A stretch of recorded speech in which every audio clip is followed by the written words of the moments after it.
up for Eoin Lynch!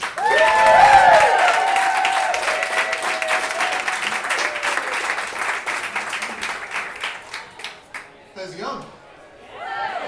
Good. Yeah, it's good to be here. Or is it? I don't know. Is it good to be here? It is, yeah. Eoin Connor was buried today. So I thought I'd begin my set by saying that I went to the doctor and guess what he told me? He said, boy, you have got hypertension.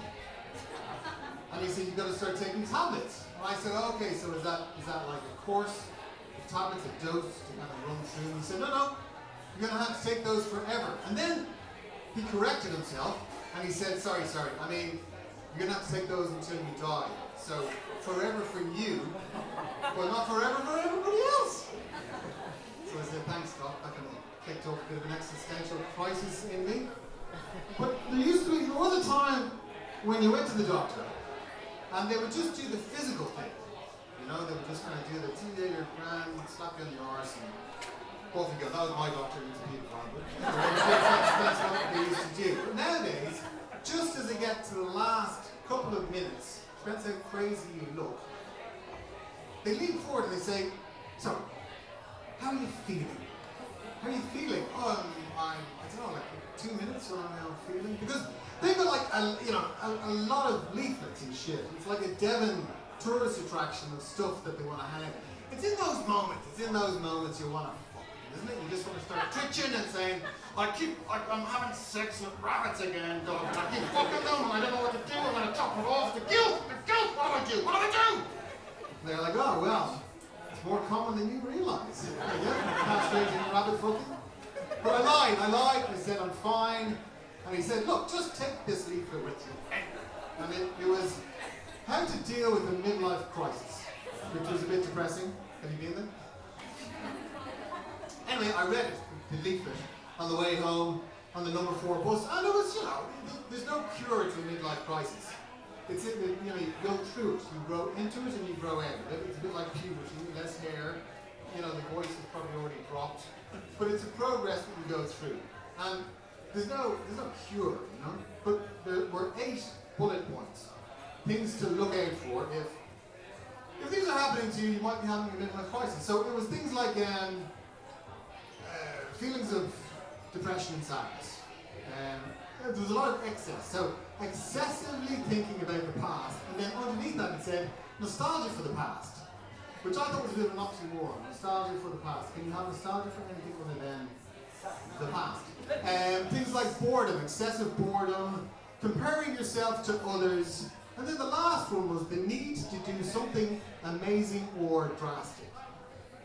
Now, the subtext of this leaflet was, go through this, but try not to do anything too crazy with your life. And I thought, well, this isn't really a crisis, it's just Tuesday morning before coffee for me, really. But this is the point. This is the point of the set, even though I'm probably about 2.5 minutes in. I was like, this is Brexit. This is what happened.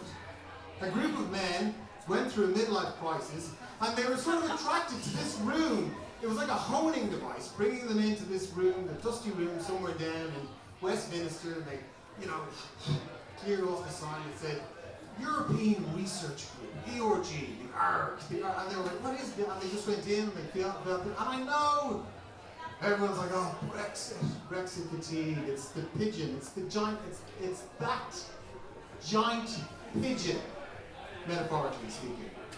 There is no giant pigeon. But there could be, or is there? Is there a giant pigeon? Is there a giant pigeon? There might be, sneaking up. But it's the pigeon in the room. It's the pigeon that's cooing and pooing and just, it's coming up to our ankle at this point, There is a lot of shit and we don't know what to do about it. Every now and again someone looks at it and goes, my grandmother voted for it, she was a racist, she's dead. I don't know what to do with this, what will we do with it? I don't know. Anyway, briefly, the EORG. My comparison between the EORG is the IRA, because I'm Irish, so if I see 3 letters, I think it's definitely a terrorist organization. But there is comparison between the two. I mean, they both hated Britain for a while back there, but the EORG achieved what the IRA only dreamt about in their wettest, wildest, balaclava wearing, sunglasses wearing days in terms of fucking this country up more than anyone can realise. And I mean, right now in West Belfast, Jerry Adams is writing fan mail to Jacob Rees-Mogg. You know, it's like, "Dear Jacob," because Jerry has the big pitch. "Dear Jacob, it is with love and affection that I write to you.